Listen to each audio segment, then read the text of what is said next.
ओम नमः सिद्धेभ्यः जय श्री ओम नमः सिद्धेभ्यः जय श्री ओम नमः सिद्धेभ्यः। मंगलम भगवान वीरो मंगलम गौतमो गणी मंगलम कुंद कुंदाद्यो जैन धर्म होस्तु मंगलम। सर्व मंगल मांगल्यम सर्व कल्याण कारकम प्रधानम सर्वधर्माणां जैनम जयतु शासनम जैनम जयतु शासनम जैनम जयतु शासनम। देखिए हम इसमें जो चल रहा था हमारा प्रथमोक्षम सम्यक पेज नंबर 154, पुस्तक का नाम है पंचलब्धि, लेखिका है डॉक्टर उज्ज्वला शाह। इसमें जो 154 पेज पे हम पढ़ रहे थे उसमें उन्होंने एक नियम बताया, रूल बताया था। उस रूल के अनुसार जो है वो क्योंकि किसी ने क्वेश्चन पूछा था इसमें, बंध तथा उदय की विच्छित्ति जानकर अन्यमति की भ्रांतियों का निराकरण कैसे हो सकता है, कोई उदाहरण हो तो बताओ। तो उन्होंने कुछ नियम बताए थे। प्रथम कुछ नियम है, वो सब नियम के अंतर्गत उन्होंने जो स्त्री वेद वाले की बात कही थी। तो लेकिन देखो उसमें जो कुछ भी कहा गया है उसको मैं फिर से एक रिपीट करता हूँ और उसका कारण बताता हूँ। वो क्योंकि लोगों को बहुत सारी जो है इसमें गलत धारणाएं हो जाती हैं कि इसको स्त्रियों का की निंदा की गई है या स्त्रियों को हीन बताया गया है, ऐसा बिल्कुल नहीं। लेकिन जो प्रकृति के जो नियम है उनको अपन को जानना पड़ेगा। देखो उसमें लिखा था, सम्यक के साथ मनुष्य, तिर्यंच या देव में जन्म होने वाला जीव पुरुष ही होता है, स्त्री नहीं, ये नियम है।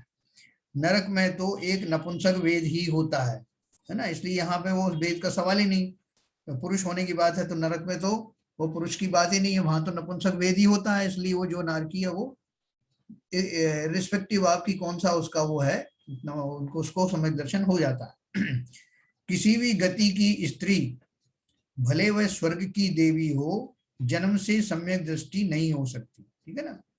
मनुष्य में भी कोई स्त्री जन्म से सम्यक दृष्टि नहीं हो सकती। दूसरी बात, मनुष्य में स्त्रियों को 5वां गुण स्थान प्राप्त हो सकता है, परंतु वे मुनि नहीं बन सकती, उनके 6वां या आगे का गुण स्थान नहीं हो सकता। अब देखो ये सिद्धांत है।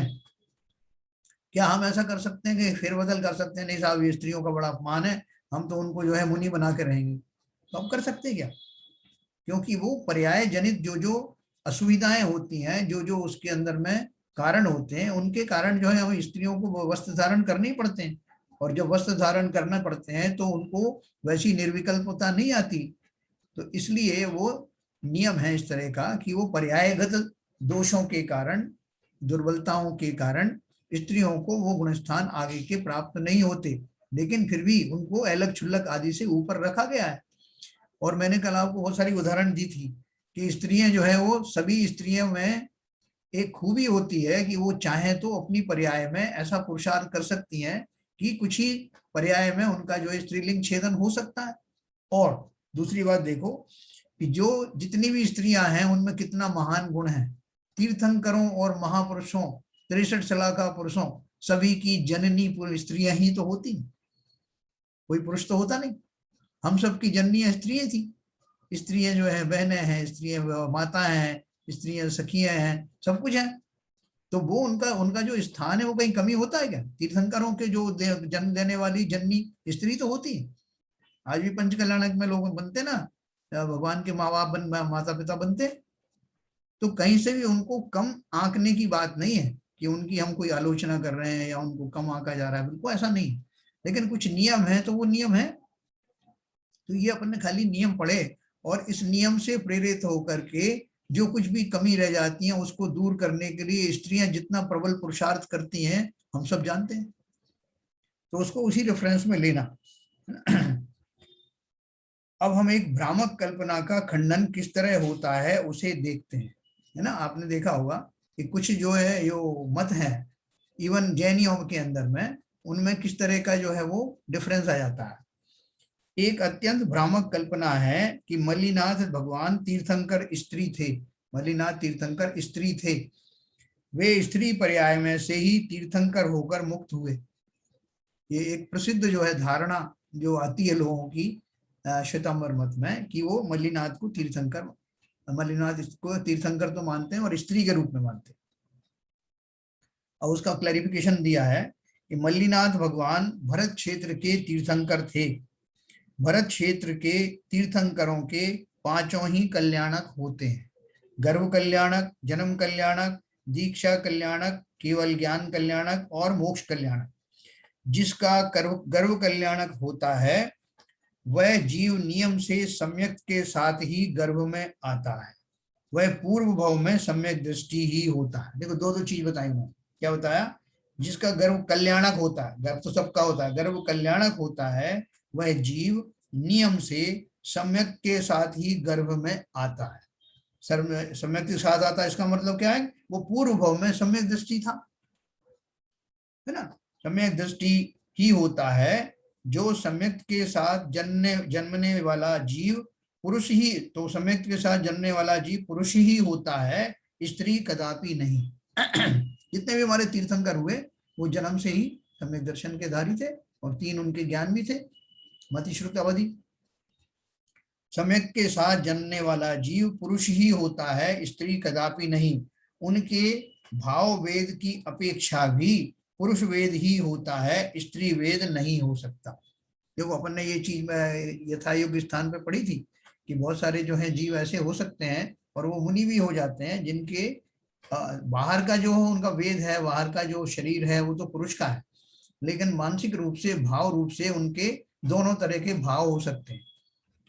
पुरुष वेद और स्त्री वेद अपन ने इसको पढ़ा था विस्तार से, आगे यथायोग्य स्थान पे मैं आपको फिर बताऊंगा।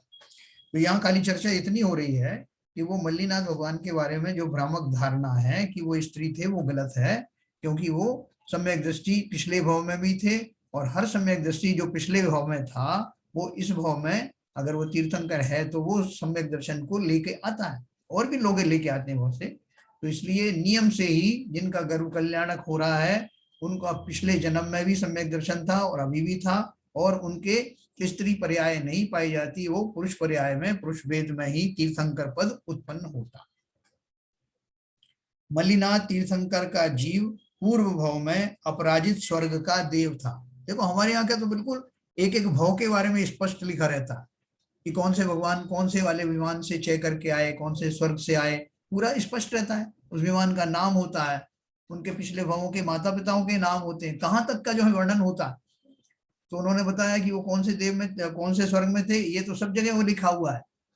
इवन श्वेतांबर में भी लिखा होगा कि वो जीव पूर्व भाव में अपराजित स्वर्ग का देव था, वहां से चयकर वे मनुष्य हुए थे। यानी पहले भी वो पुरुष पर्याय में थे, देवगति में भी, और अपराजित स्वर्ग में थे। अपराजित स्वर्ग कौन सा है? अपराजित स्वर्ग के सभी जीव जन्मतः सम्यक दृष्टि ही रहते हैं। वहां पर बाय डिफॉल्ट जितने भी देव होते हैं वो सब सम्यक दृष्टि ही उत्पन्न होते हैं उस अपराजित नाम के स्वर्ग में।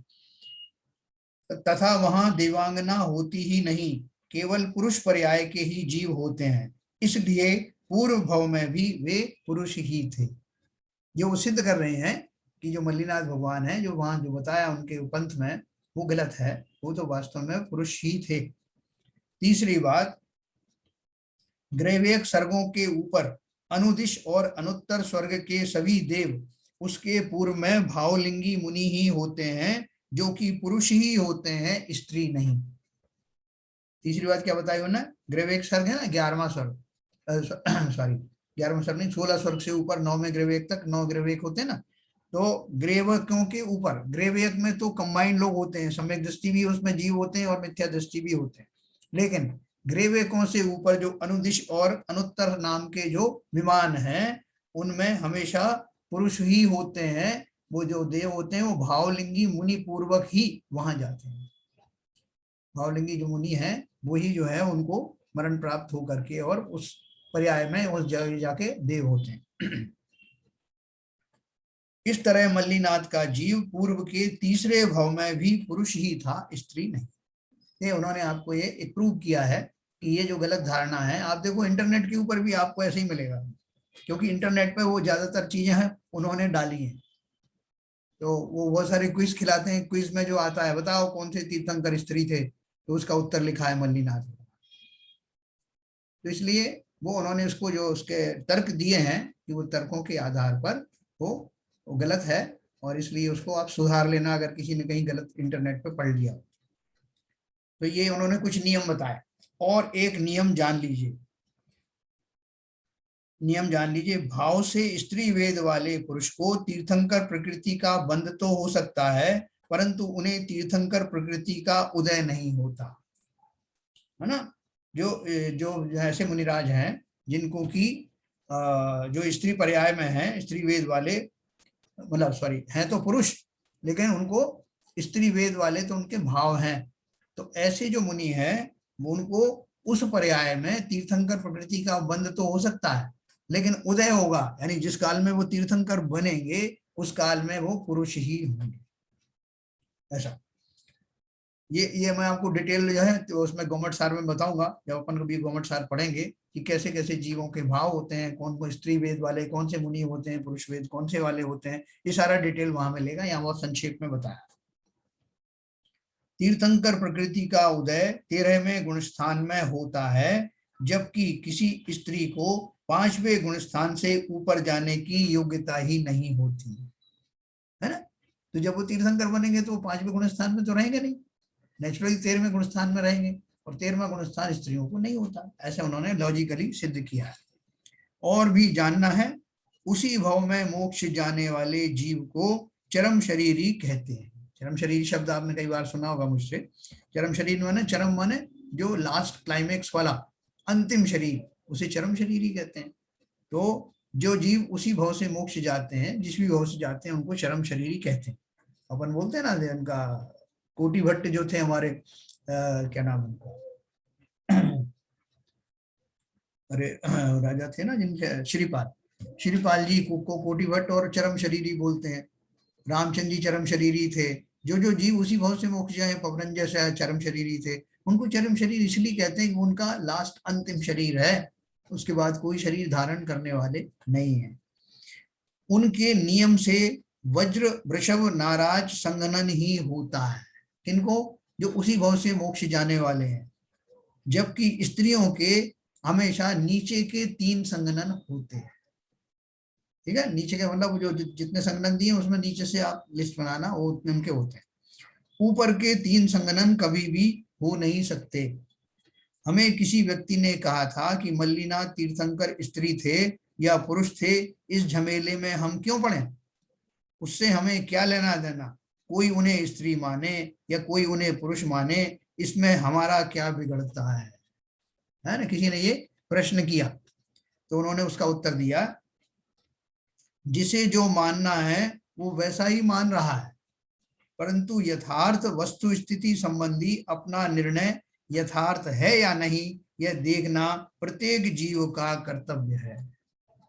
देखो, जिन जीवों ने ऐसा मान लिया कि उन्हें जैसे ही मानना है वो मानेंगे, उनके हठधर्मी है, तो उनको मानने के पीछे कि वो ऐसा मान रहा है मैं भी ऐसा मानूं, जरूरी नहीं ना। हम सब स्वतंत्र जीव हैं, हमारी अपनी मान्यता है, तो अपनी मान्यता के हिसाब से मानना चाहिए। देव मुनि तथा शास्त्र का यथार्थ स्वरूप ऐसा ही है, अन्यथा नहीं है। इस तरह दृढ़ निर्णय हुए बिना सम्यक की प्राप्ति नहीं हो सकती। जैसे बहुत सारे लोगों के सबने अपने अपने देवशास्त्र गुरु का जो श्रद्धान किया हुआ है ना, दूसरे पंथ के जो लोग हैं उन्होंने तो किया ही हुआ है। हमारे पंथ में भी, जैन धर्म में भी बहुत सारे, जैसे अभी मैं श्वेतांबर पंथ का जो उदाहरण दिया, ऐसे बहुत सारे जीव ऐसे हैं जिन्होंने देवशास्त्र गुरु का जो है मिथ्या स्वरूप मान रखा है। जैन कुल में जन्म लेने के बावजूद भी बहुत सारे जीव ऐसे हैं कि जिनके जो देवशास्त्र गुरु का स्वरूप जो है प्रकट नहीं है कि मस्तिष्क में, तो उनकी सुविधा के लिए शास्त्रों में बताया हुआ है, लेकिन शास्त्र किसी को पकड़ करके जबरदस्ती तो मान्यता करा नहीं सकते। जैसे कहते हैं ना कि आप घोड़े को खाली नदी के किनारे तक तो ले जा सकते हो, लेकिन वो पानी पिए या ना पिए उसके ऊपर है। इसलिए बहुत सारे जीव ऐसे होते हैं कि शास्त्र पढ़ने के बावजूद भी उनकी जो धारणा है, जो मान्यता है, वो बनी रहती है, वो उसको बनाए रखते हैं।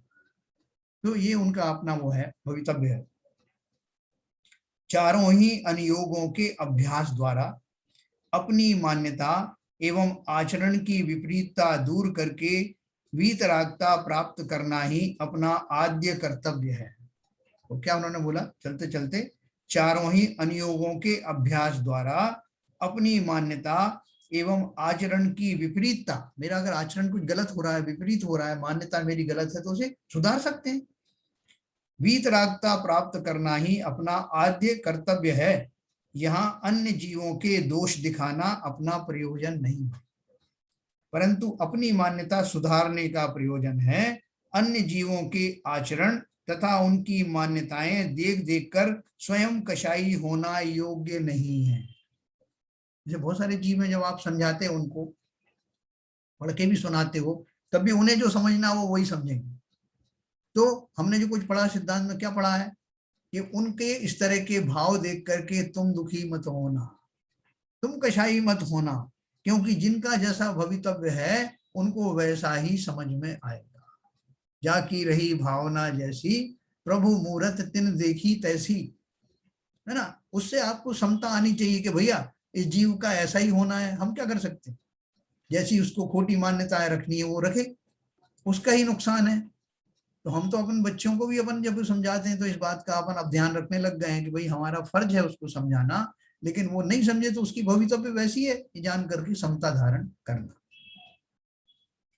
स्वाध्याय तथा तत्व ज्ञान का अभ्यास नहीं होने से मात्र आचरण सुधारने के उपदेश से मान्यताएं नहीं सुधरती। क्या बोले, स्वाध्याय या तथा तत्व ज्ञान का अभ्यास नहीं होने से मात्र आचरण सुधारने के उपदेश से मान्यताएं नहीं सुधरती।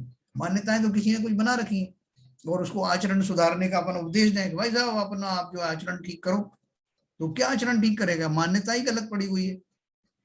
तो उसी के अनुसार उनका आचरण होता है ना। किसी जीव को अगर जैसे आदत पड़ जाए, उसको जो है उसका मान कषाय बहुत तीव्र हो, क्रोध कषाय तीव्र हो, मायाचारी के भाव आते रहते हो, निरंतर आते रहते हो, पग पग पर आते रहते हैं, तो आप क्या करोगे। आप किसी को कह भी नहीं सकते कि मतलब आपके सदाचार वश जो है, और आप कह भी नहीं सकते कि आपके अंदर में ये भरा हुआ है मायाचारी वजह, अपन अपना अपना समेटो सब। अपन को दूसरों के दोष दिखाने की जरूरत नहीं है, वो जीव स्वयं भी जानते हैं उनके अंदर जो दोष है। तो इसलिए बल्कि उनके दोषों को जो है उजागर करना, वो अपना ही वो विराधना करना जैसा है, क्योंकि सब जीवों का अपना पूरा जो है वो क्या बोलते हैं ट्रैक बना हुआ है कि कौन सा जीव किस पर्याय में कैसा बर्ताव करेगा और उसके फलस्वरूप वो कहाँ जाएगा, ये सब निश्चित है। इसलिए किसी किसी जीव के जो भी मान्यताएं हैं, जो भी भाव हैं, उनको देख करके आपको जो फर्ज बनता है, आप तो एक निरपेक्ष भाव से उनको समझाइए, और जिनको जो समझना होगा वो समझ जाएंगे, नहीं समझे वो ना समझे। तो हमें दूसरों के नहीं परंतु अपने आचार विचार एवं मान्यताओं का अवलोकन करके अपने दोषों का निराकरण स्वयं ही करना चाहिए। अपन ने देखो अभी तक जितना भी पढ़ा, उन सब में अपना कहना क्या है कि अपन तो अपना लोटा छानो, पूरी नदी अपन छान नहीं सकते, ना तो छान सकते हैं और ना ही उसमें विकल्पों में पढ़ने की जरूरत है। इन शास्त्रों के माध्यम से जो जो हमको आचार्यों ने जो देशना दी है, उसके माध्यम से मुझे अपनी ही मान्यताओं को टटोलना है कि कहीं मेरी मान्यता खोटी तो नहीं, गलत तो नहीं है, किसी द्वेष के कारण या किसी जो है और विशेष कारण की वजह से मैं अपनी मान्यताओं को गलत बनाए हुए हूँ। तो मोक्ष तो मुझे जाना है ना, मोक्ष दूसरों को नहीं जानना। कोई अगर मुझे अगर भ्रमित भी कर दे तो ये बात हमेशा ध्यान रखना, मोक्ष मुझे जाना है। बाकी तो कितने जीव मिलते हैं जो आपको उस मोक्ष मार्ग में से भी भटका सकते हैं। तो अगर जिन जीवों को भटकना होता है वो भटक जाते हैं, इसलिए तो हम सब जो है अभी तक हम सब भटके हुए ही तो है ना, मान्यताएं हमारी सही हुई नहीं, इसलिए हम सब भटके हुए हैं। लेकिन जिस क्षण भी मान्यता सही हो जाएगी, जीव फिर किसी के बहकावे में भी आएगा नहीं। अनंत काल भटक कर हम आज मनुष्य पर्याय में आए हैं। इस मनुष्य भव की दुर्लभता के बारे में हमने पूर्व में चर्चा की थी। अब तत्व जिज्ञासा, तत्व रुचि तो तुम्हें है ही, जिनेन्द्र कथित तत्व भी तुम्हें प्राप्त है। बस अब बारंबार उन्हीं तत्वों का विचार करते रहना, संयोगों को बदलने की रुचि छोड़ दो। सारे संयोग उनकी स्वयं की योग्यता से जैसे बनने बिगड़ने हैं वैसे ही होंगे। अपनी स्वयं की रुचि कायम रखो, ऐसा छह ढाला में भी कहा है। देखो बिल्कुल फोकस, धर्म जो है बिल्कुल एकदम पर्सनल चीज है। हम जो सामूहिक स्वाध्याय कर रहे हैं और भी लोग जो करते रहते हैं, उस सब समूह के बीच में भी रह करके सारी भीड़ के बीच में मैं अकेला ही हूँ, है ना। आप ट्रेन में जाते हो, कहाँ कहाँ जाते हो, साहब आज जो है मैं अकेला पड़ गया। कैसे अकेले पड़ गए? इतनी भीड़ में तो थे ना।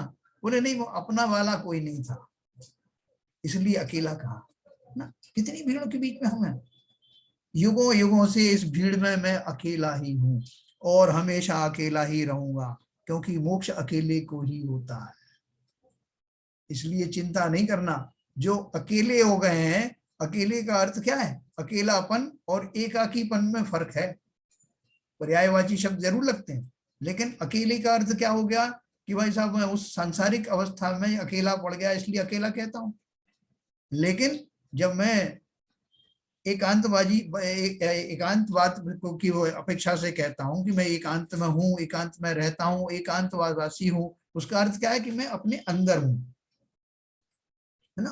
तो ये दोनों शब्दों का भरपूर प्रयोग किया गया है। देखो आपने पहले आपने सुना होगा, पन्ना लाल जी ने एक वो लिखी थी, अकेला ही हूं मैं कर्म सब आए सिमट के। जिस समय वो मिथ्यात्म नाश में लिखा था उसी टाइम ये भी लिखी थी, मेरे पास दोनों प्रतियां हैं। तो अकेला होने का गौरव हो रहा है, उसके लिए खेद नहीं है कि भाई साहब मैं क्या करूं, सब मुझे छोड़ गए, मैं अकेला पड़ गया। वहां उस अपेक्षा से अकेला कहा है, यहाँ तो मैं अकेला हूं, इसके लिए मैं गौरवान्वित हूं।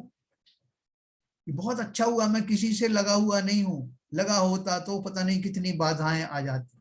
मैं स्वतंत्र हूं, कितने कितने भजन बनाए हूं, स्वतंत्र निश्चल निष्काम, ज्ञाता दृष्टा आत्म राम। तो हमें तो अपने एकाकीपन का बहुमान आना चाहिए। मैं किस किस को संभालूंगा, किस किस को समझाऊंगा, इसलिए ये व्यवस्था है।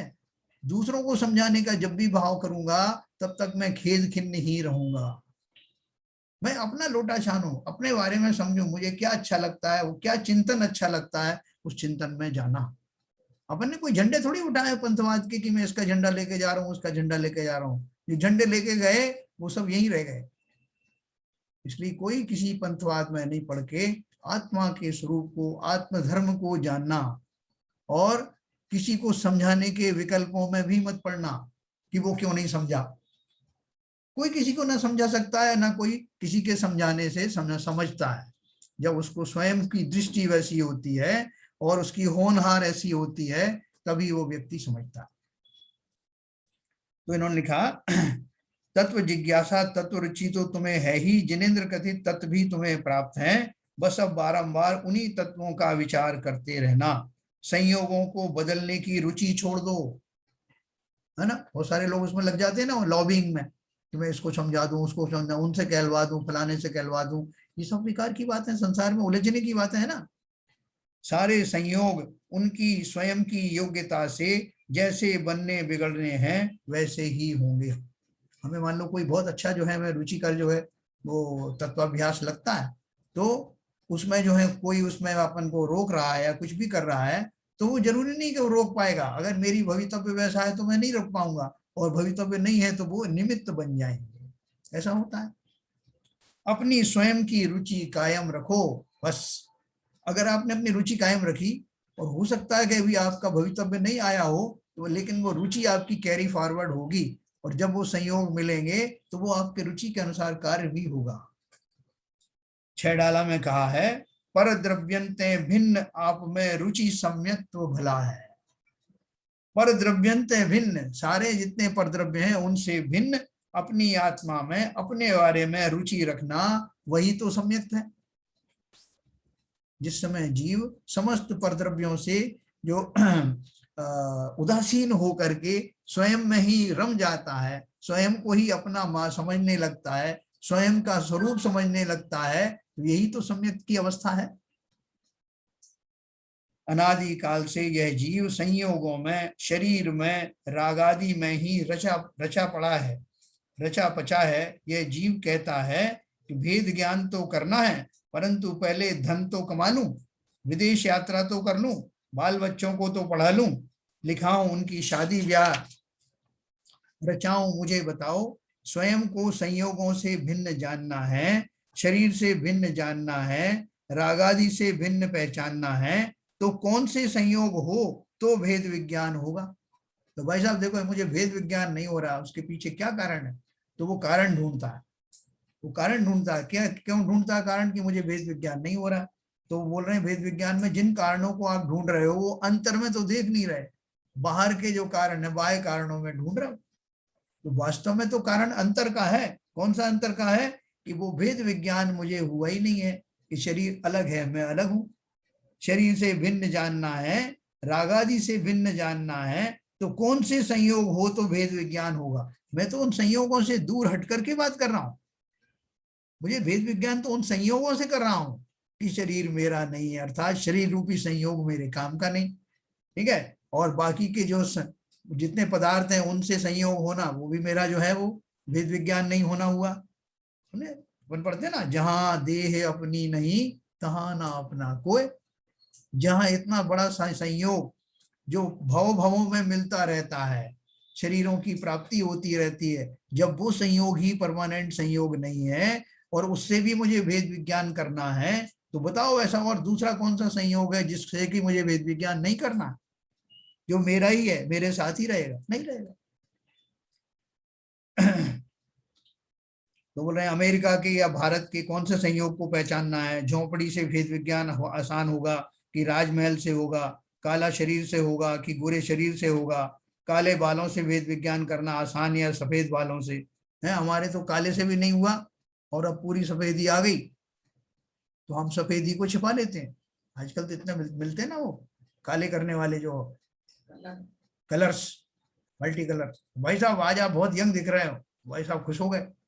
वो कहते भी नहीं झूठ मूठ के कि ये बालों में से हटा के तो देखो कलर, मेरी सफेदी, मेरी चांदी दिखाई देगी आप, है ना? वो कहते भी नहीं बोल के वाह थैंक यू सर, आप बहुत यंग दिख रहे हो, वाह, इससे खुश हो जाता हूँ।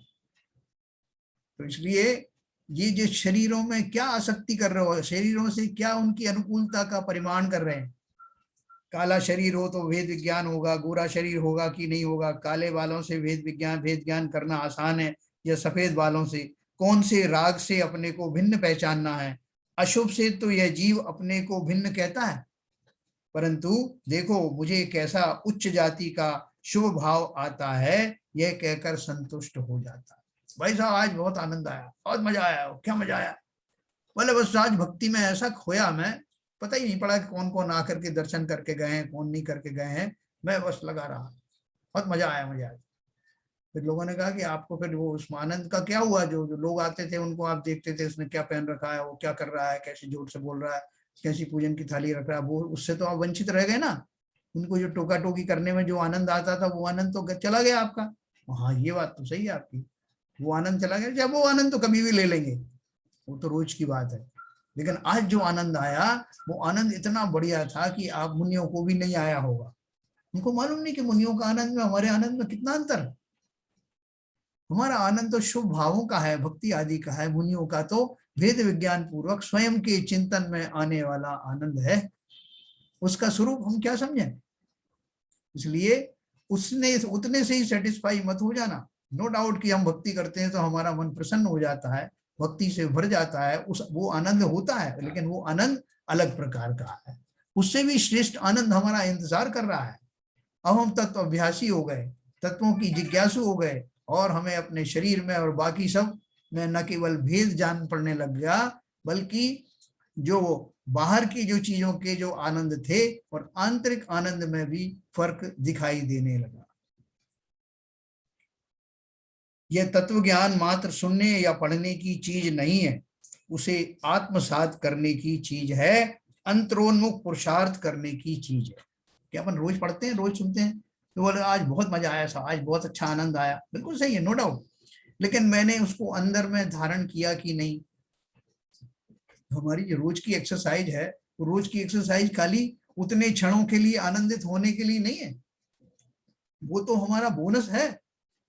लेकिन असली माल तो ये है, असली चीज तो हमारा जो उद्देश्य है वो ये है कि जो जो मैंने तत्व विज्ञान सीखा है वो अंदर में आ जाए, मेरे परिणाम वैसे होने लगे, मेरा समस्त आचार विचार वैसे हो जाए, मैं उस रूप ढलने लगूं, तो मेरा परमानेंट आनंद का जो कमल है वो प्रस्फुटित होने लगेगा और सदा काल खिला रहेगा।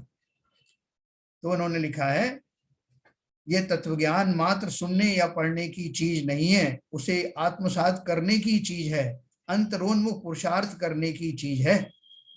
आत्मख्याति ग्रंथ में आचार्य अमृत चंद्र लिखते हैं, अलम अलम अति विस्तरेन बहु विकल्पेन।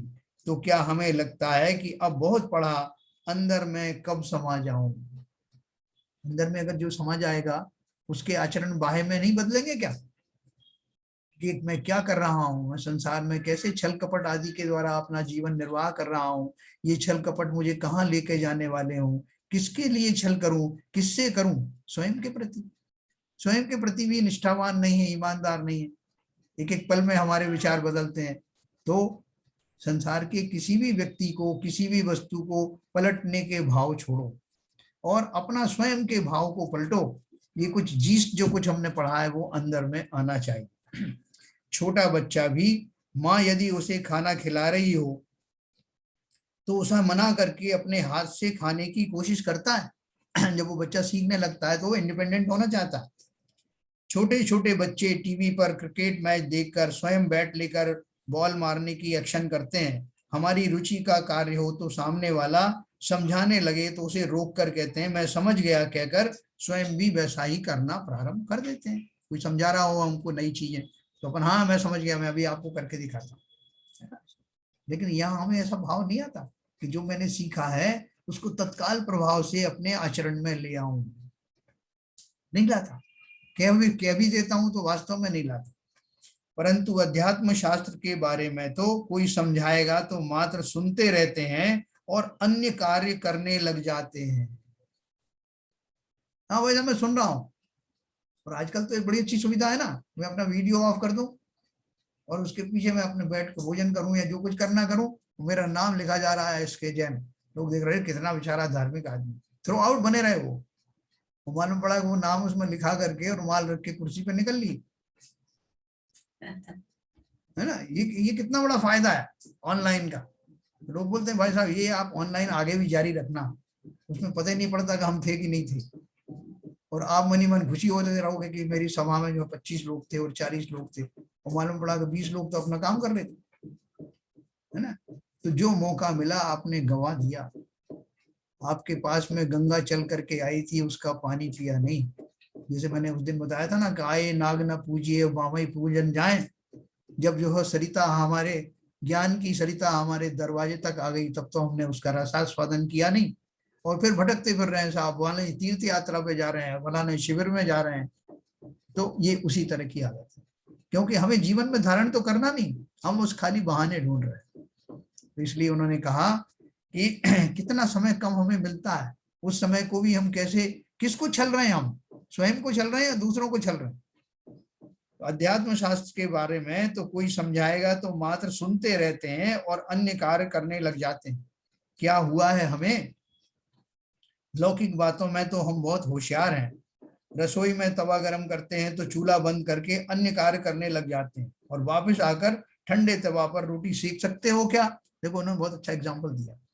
उन्होंने बोला कि तुम रसोई में तवा गरम करती हो तो क्या चूल्हा बंद करके अन्य कार्य करने लग जाती हो? है, अभी तवा गरम हो रहा है तो और क्यों वेस्ट करें तवा को, तो बंद कर दिया गैस और दूसरे काम करने लग गए। अब रोटी सेकनी आई तो ठंडे तवे पे सेकी, तो सीखेगी क्या? और वापस आकर ठंडे तवे पर रोटी सेक सकती हो क्या? बच्चा भी समझता है कि गरम तवे पर ही रोटी सेकी जा सकती है। मराठी में कहावत है, तवा गरम है तब तक रोटी सेक लो, है ना, ये फेमस कहावत है। तो बोल रहे हैं उसी तरह शास्त्र पढ़ते या सुनते समय आत्मा में विशुद्धि बढ़ जाए, अध्यात्म का रस पैदा हो, तो तभी शास्त्र का भी लक्ष्य छोड़कर अंतर्मुख परिणाम होंगे, तो सम्यक्त रूपी कार्य होगा। लोग कहते भी हैं कि जब तक शास्त्र सुनते हैं तब तक परिणाम अच्छे रहते हैं। देखो अपन जब कॉलेज में जब या स्कूल में जो पढ़ाई करते हैं तो पहले अपन किताब में से पढ़ते हैं, फिर अपन आंखें बंद करके किताब बंद करके उसका स्मरण करते हैं कि देखें मुझे याद हुआ कि नहीं। और कई बार जब छोटे बच्चे होते तो अपनी मम्मी से कहते हैं मम्मी सुनो मैं सुनाता हूँ, मैंने ये पढ़ा याद किया है, तो उनको एक टारगेट करके बिठा देते हैं और सुनाते हैं, जो पढ़ा किताब बंद हो जाती है उस समय। उसी तरह से जब जीव जो है जिस समय उसके परिणाम बनते हैं कभी कभी बनते हैं परिणाम अच्छे, और उस समय में अगर वो उन भावों को अपने अंदर उतारे, किताब की भी जरूरत नहीं है उस समय में, अपने चिंतन में वो ले आए कि आज मैंने क्या पढ़ा, आज मैंने कौन से सिद्धांतों के ऊपर मैं चिंतन किया। चिंतन किया मतलब बाह्य में चिंतन किया, तब फिर अंतर में चिंतन करता है एकांत में किताब बंद करके, और अगर वैसे ही परिणाम उसके आ जाए जैसा उसने सुना था तो काम हो गया। तब समझ में आता है कि मैंने क्या सीखा। और बहुत सारे ज्ञानी ऐसे हैं इसमें, इसी जो अपन जो पढ़ रहे हैं, स्वाध्याय कर रहे हैं, इसमें कितने सारे ऐसे हैं कि जो दूसरे दिन भी, नेक्स्ट डे, मैंने कल क्या सुना था उसका चिंतन उनकी चलता रहता। और वास्तव में जिनके चिंतन चलता रहता है वो कटिबद्ध हैं उन सिद्धांतों को अंदर में लाने के लिए, क्योंकि हमारे सिद्धांत आइसोलेशन में नहीं है, तत्काल ही उनका प्रयोग किया जा सकता है, दैनिक आचरण में उनका प्रयोग किया जा सकता है। और देखो कि देखो भाई साहब, जो इस तरह के जो प्रसंग पहले आते थे, तो मैं मुझमें या तो मुझे क्रोध आता था, या मुझे जो है मान के भाव आते थे, या मायाचारी के भाव आते थे, लेकिन अब वास्तव में मैं बदल गया हूँ, किसी को बताने की जरूरत भी नहीं है, स्वयं ही महसूस करना कि मेरे चिंतन में कोई अंतर आया है, या मैं वैसे ही कोरी पुस्तक बना हुआ हूँ। ये हमको सबको देखना है, हमारी जिम्मेवारी है कि मैं कितना आगे बढ़ा। तो उन्होंने क्या लिखा, उसी तरह शास्त्र पढ़ते या सुनते समय आत्मा में विशुद्धि बढ़ जाए, आध्यात्म का रस पैदा हो, तो तभी शास्त्र का भी लक्ष्य छोड़कर अंतर्मुख परिणाम होंगे, तो सम्यक रूपी कार्य होगा।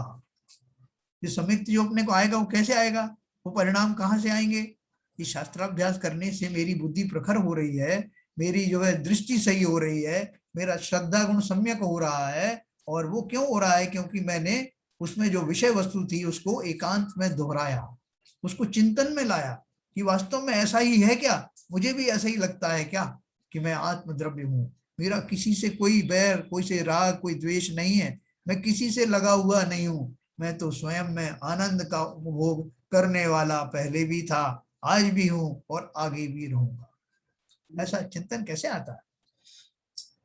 तो जब तक शास्त्र सुनते हैं तब तक परिणाम अच्छे रहते हैं, लोग ऐसा कहते हैं। मात्र विशुद्धि अर्थात शुभ भाव रूप परिणमन करना हमारा प्रयोजन नहीं है, वो तो अनंत बार कर चुके हैं, है ना। देखो कल वो संप्रदा पूछ रही थी ना, तो वो जो शुभ भाव की बात इसमें आई है, मात्र विशुद्धि अर्थात शुभ भाव रूप परिणमन करना ही हमारा प्रयोजन नहीं है, वह तो हम अनंत बार कर चुके हैं।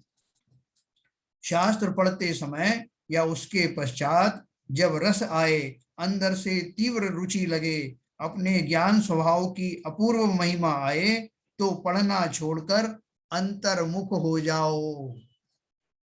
देखो जो अपन स्वाध्याय सामूहिक कर रहे हैं, इसकी तो खैर वो है ही, उपादेयता है ही। इसके अलावा भी घर में आप एकांत में बैठ करके दो तरह से स्वाध्याय कर सकते हैं।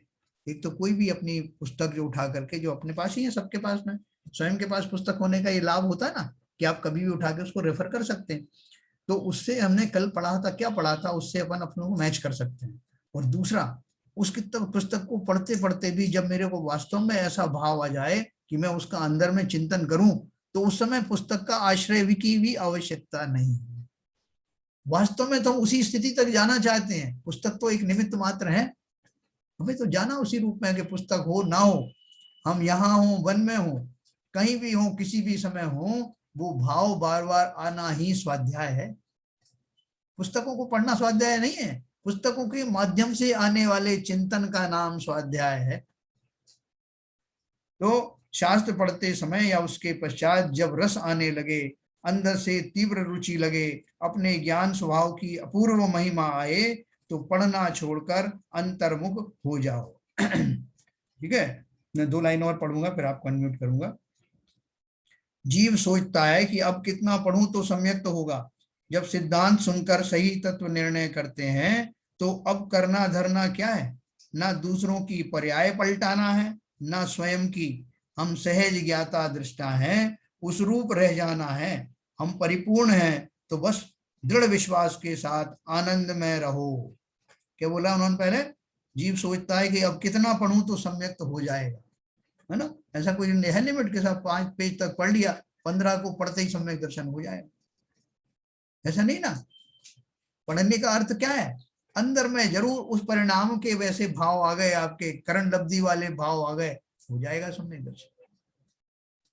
जब सिद्धांत सुनकर सही तत्व निर्णय करते हैं तो अब करना धरना क्या है, ना दूसरे की पर्याय पलटना है, ना स्वयं की। पर्याय कोई पलट सकते हैं क्या?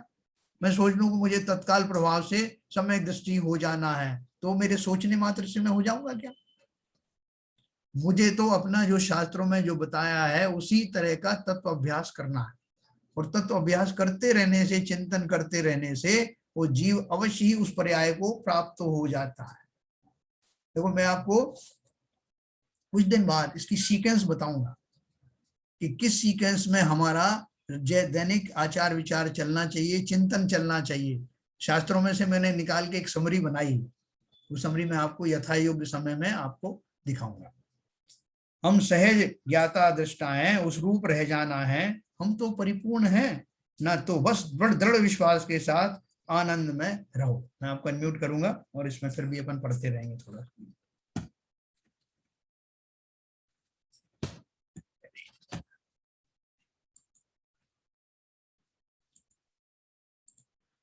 हाँ सर। भाई साहब एक प्रश्न है मेरा। जी जैसा आपने बताया कि तीर्थंकर बनने वाला जीव तो सम्यक दृष्टि के साथ पैदा होते हैं, तो क्या कोई सामान्य पुरुष भी सम्यक दृष्टि के साथ पैदा हो सकते हैं? हाँ होते हैं, होते हैं, अगर लेकिन क्षयिक स्त्री सम्यक नहीं दर्शन होती है, है। क्षयिक सम्यक स्त्री दर्शन नहीं होती। जी। भाई साहब, जैन साहब, भाई साहब एक सेकंड, भाई साहब स्त्री पर्याय में जब 16 तीर्थंकर प्रगति का बंध नहीं होता है तो फिर ये 16 कारण भावना जो स्त्री पर्याय में निभाना चाहिए क्या? स्त्री पर्याय में, स्त्री पर्याय में यदि तीर्थंकर प्रकृति का बंध नहीं होता जी तो 16 कारण भावनाएं जो भाते हैं, हाँ महिलाएं भी भाती हैं और पुरुष भी भाते हैं, तो हाँ। स्त्री पर्याय को क्या ये भावनाएं भानी चाहिए? देखो बाबूजी, अपन ने पूरी किताब पढ़ डाली, जी इसके जी शुरू में ही अपन ने ये पढ़ा था, हाँ कोई आदमी ये चाहने से कि मुझे तीर्थंकर बनना है, ऐसा हाँ चाहने वाला कभी हाँ, बिल्कुल सही है, बिल्कुल सही, बन बिल्कुल सही, सकता सही है। है ना। पूरी किताब खत्म हो गई शुरू में। नहीं, मतलब कहने का कि अगर वो जीव स्त्री पर्याय में है तो स्त्री पर्याय जब दूसरे भाव जाएगा तो पुरुष पर्याय पहले तो स्त्री पर्याय काटेगी तो दूसरे पुरुष पर्याय में तब वो हो सकता है बंधु उसका। ठीक, मैं दो बातें आपको कह रहा हूँ, हाँ चाहे स्त्री पर्याय का जीव हो चाहे पुरुष पर्याय का, हाँ, जिसने ये बात सोची कि मुझे तीर्थंकर बनना है, वो कभी तीर्थंकर नहीं बन नहीं बन सकता, सही बात, ये आप कई बार बता चुके हैं, है ना। तो उसमें भेद डालने की जरूरत ही नहीं स्त्री की और पुरुष ठीक है। की। दूसरी बात, जो 16 कारण की जो भावना है वो इसलिए नहीं बनाई गई, वो तो उसकी महिमा बताने के लिए कहा गया है। हाँ वो भावनाएं भाता वो तीर्थंकर पद प्राप्त करता है, वो उसमें उसकी जो स्ट्रेंथ है, उसकी जो ताकत है, वो बताने के लिए कि ऐसा चिंतन रखना। हाँ, ऐसा नहीं कि उनको पढ़ने मात्र से कोई तीर्थंकर बन जाता। ठीक ठीक, तो ये दो बातें हैं। दूसरी बात जो मैंने आपको बताई कि तीर्थंकर बनने वाले तीर्थंकर बनना नहीं चाहते, तो संसार में लंबे समय तक कौन रुकेगा? अनजाने में ही उनके भाव उस स्तर के हो जाते हैं और उनकी वैसी जो है उनकी नियति होती है, वो तीर्थंकर बन जाते हैं। नहीं तो साधारण केवली कौन से बुरे हैं? सही बात है, तो एक महिमा आती है कि उनके कल्याणक होते हैं, तो वो क्या कहते हैं, आश्चर्य होता है, इसलिए उसकी महिमा आती है। जैन साहब, बोलिए। ये आपने बताया कि तीर्थंकर जो प्रवृत्ति के जो जन्म लेते हैं उनका शरीर चरम शरीरी होता है, जी तो चरम शरीरी का फर्दर एनालिसिस क्या है? उनका ब्लड सफेद होता है और वो उनकी हड्डियां सारी प्लस नारायण में होती हैं। हाँ हाँ, मैं जी आ गया है। हाँ चरम शरीरी का सीवीजन साहब, चरम शरीरी का मतलब होता है अंतिम शरीर। अच्छा अंतिम शरीर मतलब ये उनका अंतिम शरीर है, इसलिए उनको बोलते हैं चरम शरीरी। कि इसके बाद वो कभी शरीर धारण नहीं करेंगे, इसलिए तीर्थंकर देव को बोलते हैं चरम शरीरी। मैंने बताया ना, शुरू में बताया। और एक बात और मैं बताना चाहता, बाबूजी की जो बात आई थी, बोलूं क्या मैं? हाँ बोलिए, बिल्कुल बोलिए। बाबूजी ने बोला था कि ये तीर्थंकर प्रकृति का बंध है, वो 16 कारण भावनाएं भाने से होता है, तो महिलाएं चूंकि तीर्थंकर प्रकृति बंध नहीं कर सकती, तो 16 कारण भावनाएं भाएं अथवा ना भाएं। हाँ तो अगर अपन पूजन की लाइन भी देखें कि 16 कारण भाय तीर्थंकर जे भय। जी भाई। इसका मतलब ये है कि जो भी तीर्थंकर हुए हैं वो 16 कारण भावनाएं भाकर हुए हैं। इसका आशय ये आता है कि जो भी तीर्थंकर हुए हैं वो 16 कारण भावनाएं भाकर हुए हैं, लेकिन सारे 16 कारण भावनाएं भाले वाले जो हैं वो तीर्थंकर हो हाँ सही जाएंगे। सही इसका है। क्योंकि तीर्थंकर जो है ना, वो तीर्थंकर प्रकृति का बंध तो टोटल 24 आदमियों को होना है। अगर अपन भरत छात्र के तीर्थंकर गिने तो कितने हैं? 24 हैं। और तो कुछ तो चाहे पहले रिजर्व में, कुछ तो पहले हाँ, रिजर्व में। नहीं तो 24 तीर्थंकर जो है आज की तारीख में, फिर आप बोलोगे यार हम बाहर हैं तो हम होंगे क्या नहीं होंगे? तो उनका जो बंध है वो ऑलरेडी 24 का हो चुका है। इसलिए जैसे चक्रवर्ती हैं, एक समय में 12 चक्रवर्ती होते हैं। अब कोई दूसरा आदमी उस चक्रवर्तित्व का पुण्य बांध नहीं सकता, क्योंकि तीर्थंकर के 12 चक्रवर्ती के 12 ही होने का नियोग है।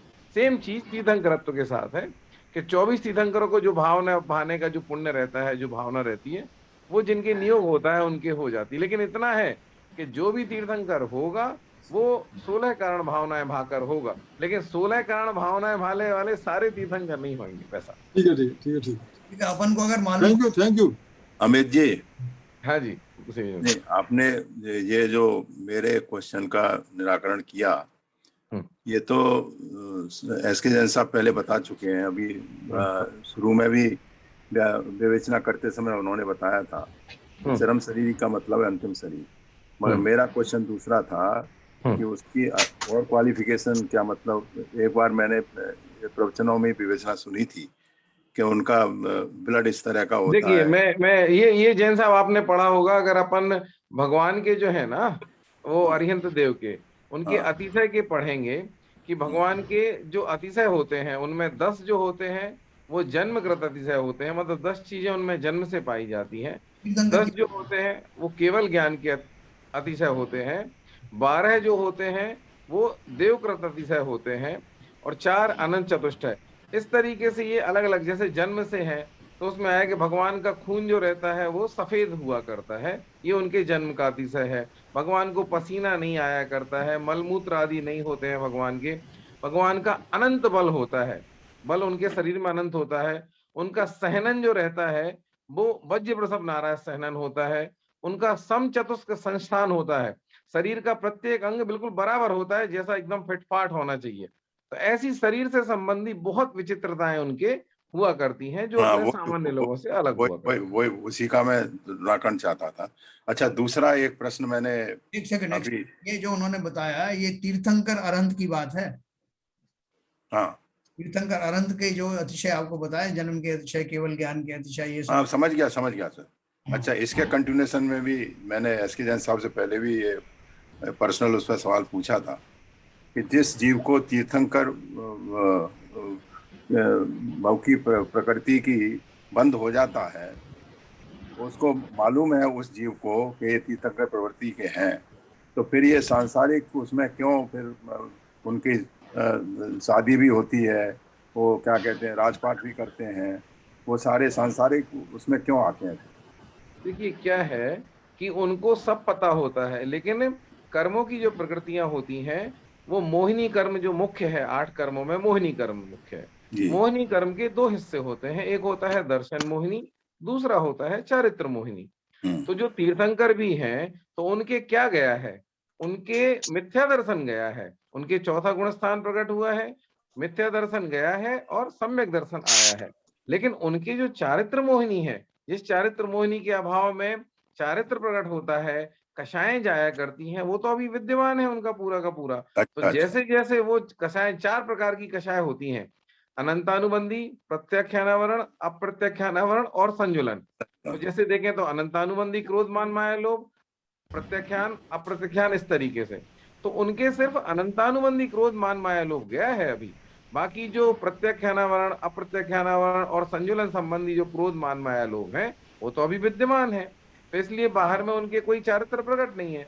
तो जब जैसे नॉर्मल सम्यक दृष्टि को सारे विचार आते हैं, वैसे ही तीर्थंकर आदि को भी आते हैं। उसी विचार से उनकी शादियां हुई हैं, वो राज भी वैभव भोगते हैं। बस इतना फर्क है कि उनके भोगने में उतनी गृद्धता नहीं होती जो मिथ्या दृष्टि जीव के होती है। तो उनको वो भेद विज्ञान का बल रहता है। लेकिन अभी चारित्र ऐसा भीतर से 3 कसाय जो है ना उदय में है, इसलिए उनके बाहर में चारित्र प्रकट नहीं होता, उतनी विशुद्धि नहीं आया करती। आप कोई चीज की श्रद्धा रखना वो अलग चीज है, सम्यक दृष्टि की श्रद्धा होती है कि शरीर अलग है और आत्मा अलग है, लेकिन उसके उतना अनुभव नहीं होता, उतना बाहर चारित्र नहीं होता, उतनी भीतर से विशुद्धि नहीं होती, इसलिए बाहर में व्रत आदि जो है वो प्रकट नहीं होती। ऐसा। बहुत बढ़िया, बहुत बढ़िया, थैंक यू वेरी मच। मेरी भी एक जिज्ञासा है, जो आपने बताया कि स्त्रियों को जन्म से सम्यक्त नहीं होता, पर जो तीर्थंकर की माता होती है तो क्या उनको भी जन्म से नहीं होता है कि होता है? नहीं, उनको भी नहीं होता है, क्योंकि अपन ने छेड़ाला में पढ़ा हुआ है, प्रथम नरक बिन सठवु ज्योतिष वान भवन सन नारी और थावर विकलत्रय पशु में नहीं उपजत सम्यक धारी। इन जगहों पे जो है सम्यक तो सहित जीव उत्पन्न नहीं होता, इनको हीन गतियां मानी गई हैं। तो इन सब में जैसे प्रथम नरक के पहले नरक को छोड़कर, जैसे राजा सैनिक थे, अगर पहले बंद हो गया हो नरक गति का तो प्रथम नरक बिन, बाकी अन्य 6 जो नरक भूमियां हैं उनमें तीर्थंकर सम्यक सहित जन्म नहीं होता, क्योंकि सम्यक तो बहुत महिमा वाली चीज है। सम्यक के होने पे सारा संसार जो है वो चुल्लू भर रह जाता है। सम्यक को मोक्ष महल की प्रथम सीढ़ी बन रहा है। सम्यक की इतनी महिमा है कि इतना महिमा, जैसा रत्न त्रय में से पहला रत्न है, ऐसा रत्न जो है वो हीन स्थितियों में नहीं होता। इसलिए प्रथम नरक में उन पर्यायों में तो हो सकता है, लेकिन साथ लेके उन पर्यायों में जन्म नहीं होता। पहले नरक के बिना 6 नरक हो गए, और ज्योतिष हो गया, विकलत्रय में जन्म नहीं होता है, नारी में नहीं होता, पशु नहीं होता, नपुंसक नहीं होता। इस तरह सम्यक रूपी रत्न को लेके जिसके हो गया है वो ऐसी जगहों पे नहीं जाया करता, नरक भी नहीं जाता। लेकिन अगर पहले बंद हो गया हो नरक का तो फिर वो चला जाता। अच्छा, एक और है कि जैसे अगर ये भी तो शायद मोक्षगामी होती है ना तीर्थंकर की माता भी, तो उनको कितने जन्मों के बाद, मतलब कितने भवों के बाद उनको फिर मोक्ष होता है? और सम्यक तो अब इस तरीके का मेरे को एकदम ऐसा ध्यान नहीं आ रहा है एग्जैक्टली 1 भव का नियम है या 2 भव का नियम है, 3 भव का है कुछ। हाँ, लेकिन ये है कि सम्यक तो सहत नहीं आती, क्योंकि वो सिद्धांत है। अच्छा,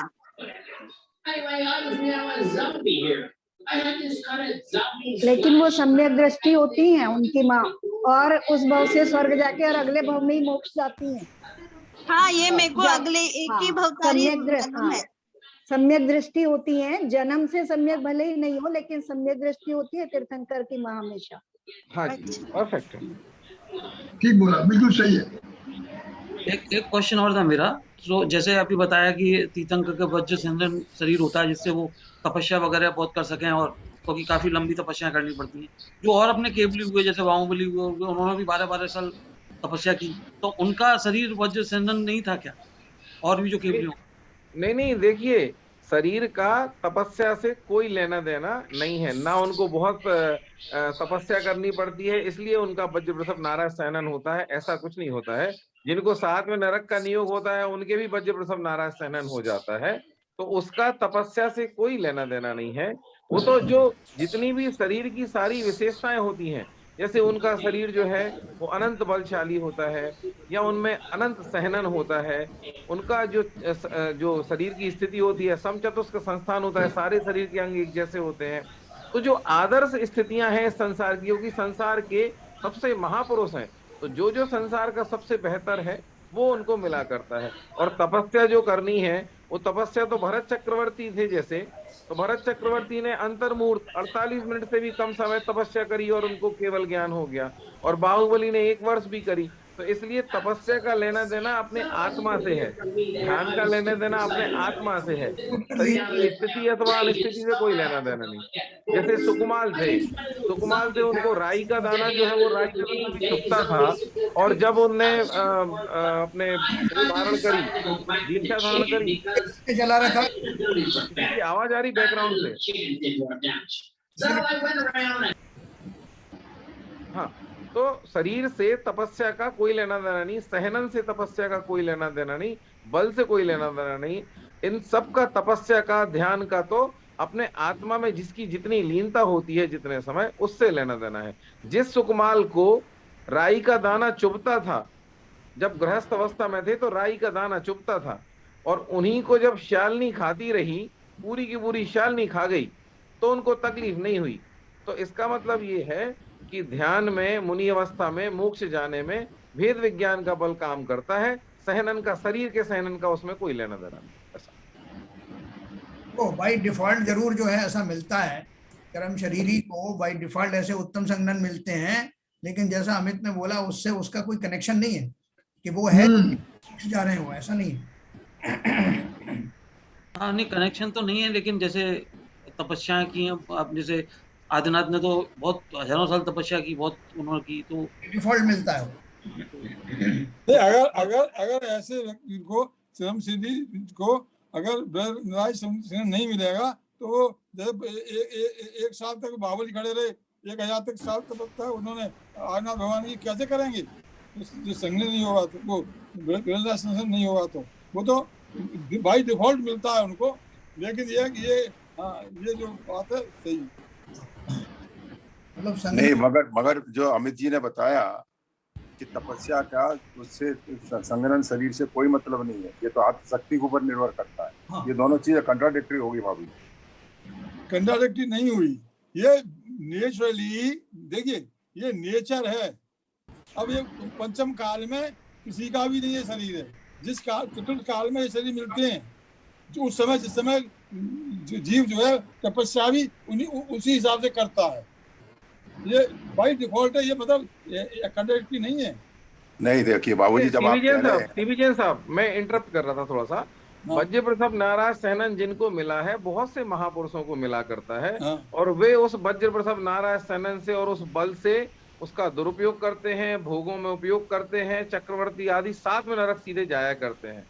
तो आपको सहनन मिला है, अब आप उसको मोक्ष में लगा दो या उसमें लगा दो, और चाहे भोगों में लगा दो, आपको व्यवस्था है। अगर भोगों में लगाओगे तो नरक में जाओगे। और जिनके सहनन नहीं था वज्र प्रसव नाराज सहनन, सबके तो होता नहीं है। ऐसे तो अनंत जीव जो है वो मोक्ष गए हैं, वो और अपने गए हैं उस तरीके से। वैसा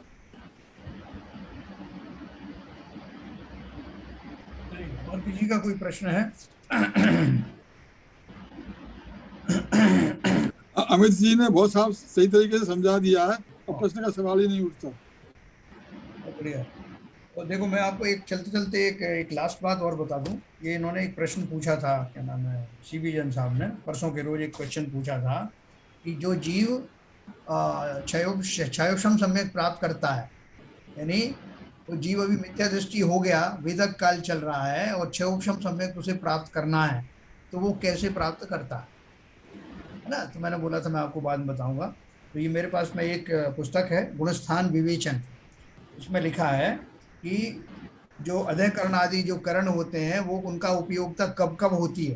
तो उसमें लिखा है 5वें नंबर पॉइंट पर, यदि प्रथमोपशम सम्यक्त से मिथ्यात्व गुणस्थान में आए हुए जीव को क्षयोपशमिक सम्यक्त शीघ्र प्राप्त करना हो तो उसे अधःकरण और अपूर्व करण, ये 2 ही करण होते हैं, निवृत्तिकरण नहीं होता, और इन दोनों से ही काम चल जाता है। वाह, ठीक है, क्यों चल जाता है मैं उसका कारण आपको बताता हूँ। जैसे आपने 3 छन्ने लगाए थे, 3 छन्ने लगाए थे, बिल्कुल फाइन, अंतिम छन्ना लगाए थे एकदम फाइन उसके लिए, पार्टिकल के लिए। यस। तो अगर वो 3 छन्ने लगे हैं तो फिर आप उपशम सम्यक्त वाला निर्मलता को धारण करेंगे। तीसरा वाला आपने फिल्टर नहीं लगाया है, तो 2 लगाया है, तो आपको सम्यक प्रकृति के सहित वाला जो सेडिमेंट्स है ना, ऐसा वाला आपको सम्यक तो पैदा होगा।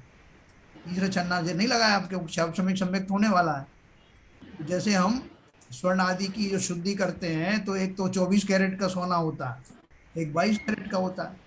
22 कैरेट के सोने में क्या है कि थोड़ी बहुत उसमें अशुद्धियां चांदी वादी की मिली रह जाती हैं, उसका मूल्य भी थोड़ा कम होता है। लेकिन अगर आपको 100% चाहिए 24 कैरेट, तो आपको पूरा ही उसको शुद्ध करना पड़ता है। उसी तरह से किसी को अगर जो है औपशमिक सम्यक्त की निर्मलता चाहिए, तो तीनों ही अधःकरण, अपूर्वकरण और अनिवृत्तिकरण, तीनों करण करने पड़ते हैं।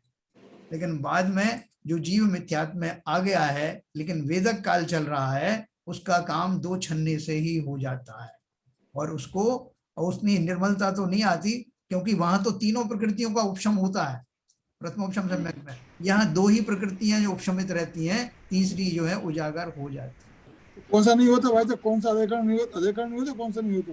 पहला नहीं होता, अनुवृत्तिकरण, लास्ट वाला नहीं होता। अनुवृत्ति। ये एक अनुवृत्तिकरण अगर होता तो वो जितनी सम्यक प्रकृति है वो भी उपशमित बनी रहती। हाँ, वो सबके परिणाम एक से होते हैं जिसमें, हाँ जिसमें सबके परिणाम एक से होते हैं, वो वाला नहीं होता, वो गदला रह जाता है, कुछ गदला सर। हाँ ठीक है सर।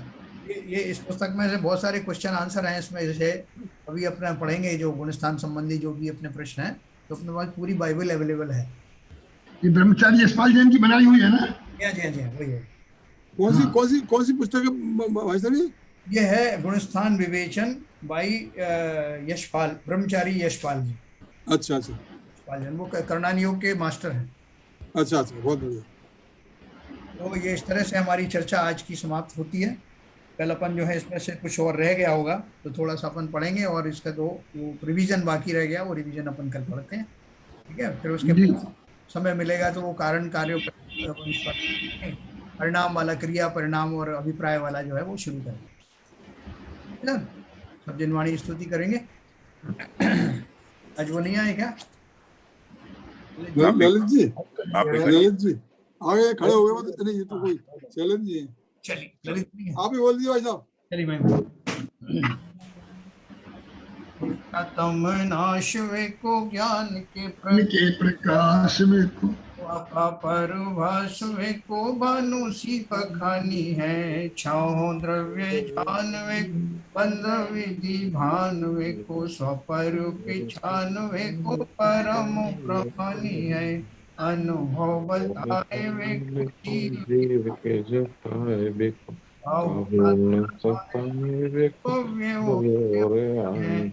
जहाँ तहाँ तार वे को पार